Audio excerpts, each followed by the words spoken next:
Chapter 39. From the blue, purple, and scarlet yarn they made woven garments for ministering in the sanctuary.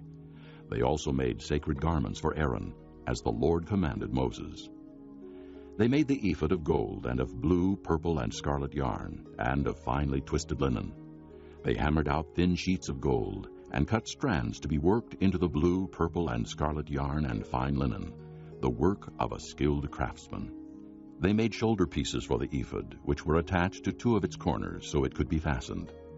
Its skillfully woven waistband was like it, of one piece with the ephod, and made with gold, and with blue, purple, and scarlet yarn, and with finely twisted linen, as the Lord commanded Moses.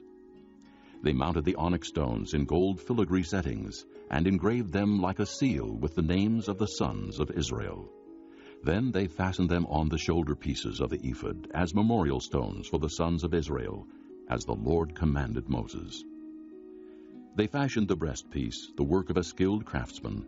They made it like the ephod, of gold and of blue, purple, and scarlet yarn, and of finely twisted linen. It was square, a span long and a span wide, and folded double. Then they mounted 4 rows of precious stones on it. In the first row there was a ruby, a topaz, and a beryl. In the second row, a turquoise, a sapphire, and an emerald. In the third row, a jacinth, an agate, and an amethyst. In the fourth row, a chrysolite, an onyx, and a jasper. They were mounted in gold filigree settings.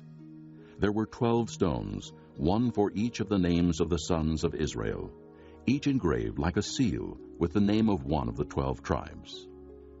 For the breastpiece they made braided chains of pure gold, like a rope. They made 2 gold filigree settings and 2 gold rings, and fastened the rings to 2 of the corners of the breastpiece. They fastened the 2 gold chains to the rings at the corners of the breastpiece, and the other ends of the chains to the 2 settings, attaching them to the shoulder pieces of the ephod at the front. They made 2 gold rings and attached them to the other 2 corners of the breastpiece on the inside edge next to the ephod. Then they made 2 more gold rings and attached them to the bottom of the shoulder pieces on the front of the ephod, close to the seam just above the waistband of the ephod. They tied the rings of the breastpiece to the rings of the ephod with blue cord, connecting it to the waistband so that the breastpiece would not swing out from the ephod, as the Lord commanded Moses. They made the robe of the ephod entirely of blue cloth, the work of a weaver, with an opening in the center of the robe like the opening of a collar, and a band around this opening so that it would not tear. They made pomegranates of blue, purple, and scarlet yarn, and finely twisted linen around the hem of the robe.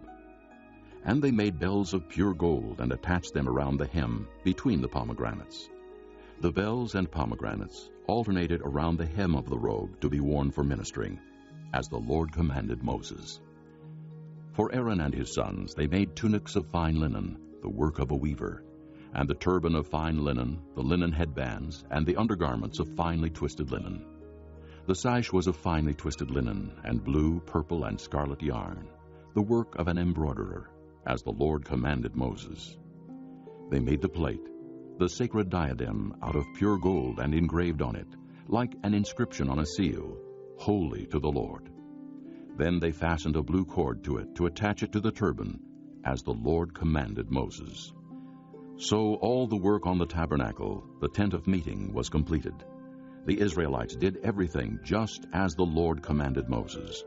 Then they brought the tabernacle to Moses, the tent and all its furnishings, its clasps, frames, crossbars, posts, and bases, the covering of ram skins dyed red, the covering of hides of sea cows, and the shielding curtain, the ark of the testimony with its poles, and the atonement cover, the table with all its articles, and the bread of the presence, the pure gold lampstand with its row of lamps, and all its accessories, and the oil for the light, the gold altar, the anointing oil, the fragrant incense, and the curtain for the entrance to the tent, the bronze altar with its bronze grating, its poles and all its utensils, the basin with its stand, the curtains of the courtyard with its posts and bases, and the curtain for the entrance to the courtyard, the ropes and tent pegs for the courtyard, all the furnishings for the tabernacle, the tent of meeting, and the woven garments worn for ministering in the sanctuary, both the sacred garments for Aaron the priest and the garments for his sons when serving as priests.